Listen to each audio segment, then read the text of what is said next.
Welcome to Kenton's videos. Enjoy the video. You should start by proving this file belongs to you and gathering immediate clues. Once done, search OneDrive, Dropbox, email, and external drives for backups. Try the most likely passwords next, work patterns, dates, or company prefixes, and keep a short list of attempts so you don't repeat mistakes. Make sure to note which account and device created the file, because Microsoft support, or IT, can only help if you can demonstrate ownership and context. Next, pursue supported recovery routes. If the workbook lives in OneDrive or Office 365, try opening Excel Online or version history, because cloud versions often remove or retain earlier copies.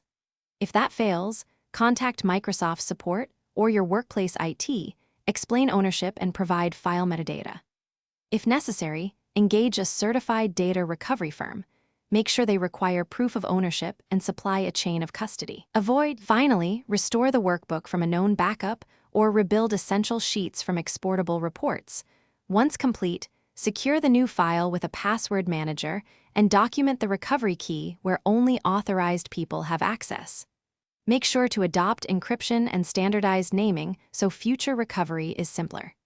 If things go wrong, check whether protection is on a worksheet versus the whole workbook and confirm the file type. Sometimes a renamed or corrupted file behaves like a locked workbook, but needs different repair steps.